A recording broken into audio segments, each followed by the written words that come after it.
Okay, problem 3-9. A volume of 10 meters cubed contains 8 kilograms of oxygen at a temperature of 300 Kelvin. Find the work necessary to decrease the volume to 5 meters cubed. Okay, starting with a volume of 10 meters cubed, we will make this a pretty big volume. We'll make this a room, and we'll just say that this is like one of those, like in Star Wars, when they take the wall and you have the poor people. Here's Luke trapped inside, and he's going to get crushed. This little swamp, a little monster after him. Okay, so we're going to have 10 meters cubed. This wall is going to come along, move into here, and go shrink this room down to 5 meters cubed. Okay, so you can visualize what's going on here. Now, poor Luke and a bunch of, and exactly 8 kilograms of oxygen are in the room. Let's find out what's going to happen to our poor hero. Okay, the temperature is 300 degrees Kelvin. It's got to be fairly cool. Now, how much work does the Death Star need to do in order to crush Luke down into this little cramped space? Help me. Okay. Yes, you can tell I'm getting tired. Okay, well, we know that work is equal to the integral of the pressure times the change in volume.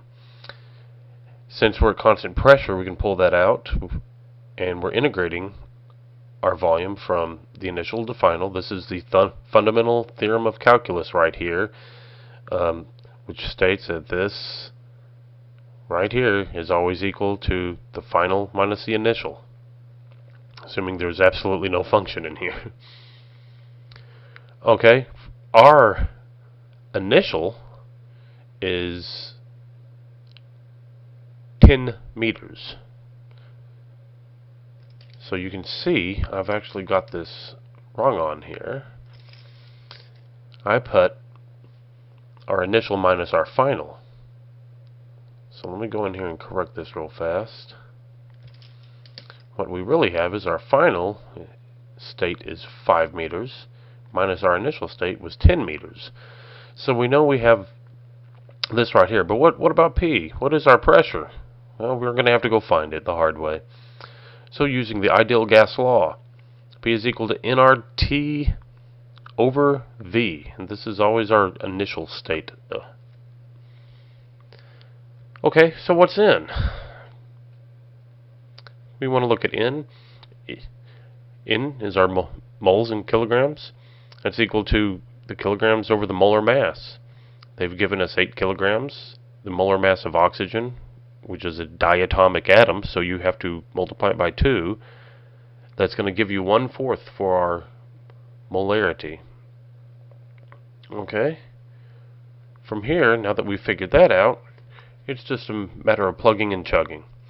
We have 1/4 in R, our ideal gas constant, and our temperature was at 300, and our initial state for our volume was 10 meters cubed.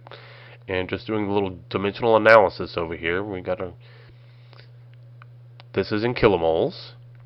Our ideal gas constant is dimensions of joules per Kelvin per kilomole, and then of course temperature is Kelvin, and we have our meters cubed here. What does this give us? Get rid of these. Our kilomoles go away. What is a joule? Nothing more than a Newton meter. So our Newton meters replace our joules, and then we get rid of this meter, and we get rid of one of these, bring this down to meters squared. And what is newtons over meters squared? I know a good joke about this. Ask me in class. That's pascals. Yes. And if I did the calculations correctly, this is what we should end up here. Negative 3.12 times 10 to the 5th joules. Because of our dimensional analysis, we had our pascals, which was a Newton per meter squared. We multiplied it by meters again. That gives us our joule right back. Newton meter is our joule. Okay. Now the next part of the question, we have to do it at constant temperature. How do we set this up? Well, once again, work is equal to the integral of the pressure times the change in volume. Since we are at a constant temperature, we're going to have to solve this for P, and in RT over the initial volume, we plug that into our equation. Well, N, R, and T are constants. They have told you at constant temperature. So now you have nRT times your integral of V initial to V final of 1 over V dV. And from here I'm just going to work everything out. We have our work is equal to nRT. And our V initial was 10 meters. Our V final was 5. 1 over V dV. This works out to be nRT natural log of 5 minus a natural log of 10. And using our subtraction rule for our logarithms, we get nRT. We'll keep work is nRT times the natural log of, we're going to bring this in here underneath 5 over 10, which also reduces down to 1 over 2 or 0.5, any way you want to do it. And if you remember what natural log looks like, right at natural log of 1, you get 0. So if the argument in here is less than 1, you're going to end up getting a negative number, which is along this line. So we should expect this to be negative. Going ahead and working this out, we got N was 1/4 or 0.25.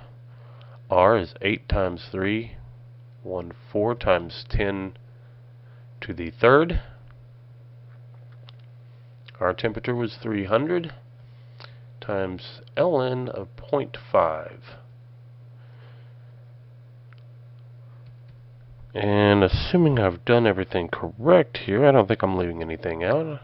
I'm getting negative 4.32 times 10 to the 5th joules.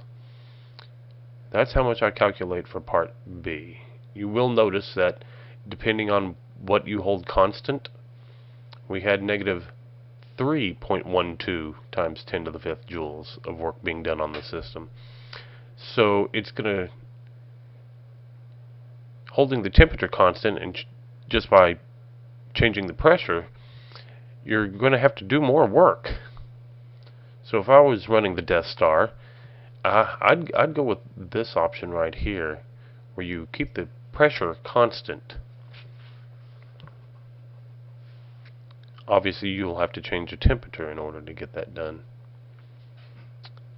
Okay, C. What does C ask us? What is the temperature at the end of the process in A? Temp at the end of A.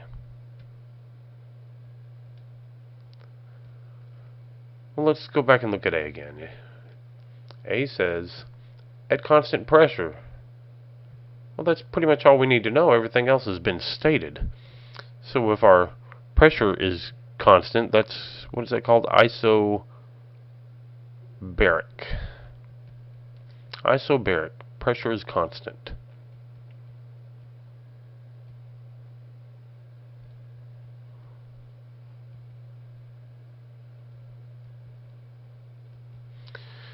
Okay, so just by looking at PV equals nRT, this should be pretty straightforward, because we're taking V1 and we're moving it to a second state, V2. And our V2 is actually V1 over V2, because we're going from 10 to 5, which you're halving this. Okay, so if we know our pressure is constant, we can't change this one. Well, we're not letting any atoms leak, so our molarity is staying the same. This is at constant. The only thing we can do to keep these sides equal, if we're going from here to here, well, we have to change our temperature and half it. So in order for V1 to go to V1 over V2, our temperature, our initial temperature 1 must go to temperature 1 divided by 2. T1 was equal to 300 Kelvin. So our T2 must go to 150 Kelvin. And for part D, it's asking us basically the same thing, but for part B, it wants to know the change in pressure in part B. The change in pressure for part B. Well, what happened in B? B was isothermic. Looking at the same thing here, P1V is equal to nRT. Now, our temperature is constant, so our volume must change. We're taking our volume, well, our volume is changing, so our pressure must change.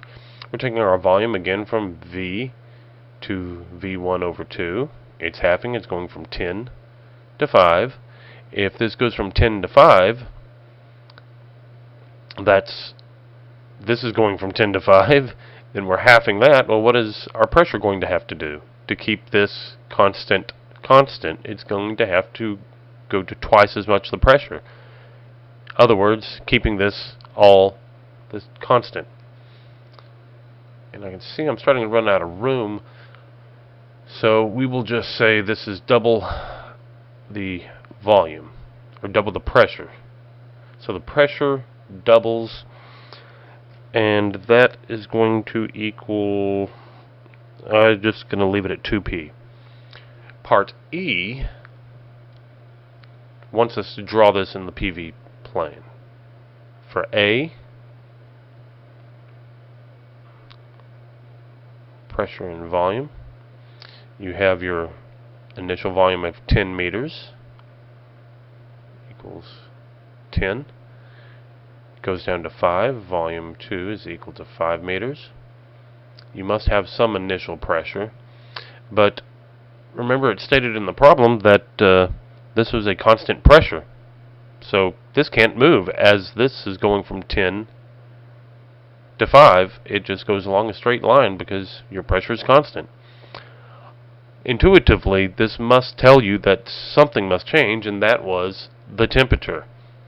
So if we were to draw this in the pressure temperature, we would get a different graph. For part B, it wants us to draw in the PV plane again. And starting with 10 meters, going down to 5 meters, we have some initial pressure. So we start here, but we know that we're going to have to go to 2p. So as we start here and we go down to our final meters, we have to go to 2p1.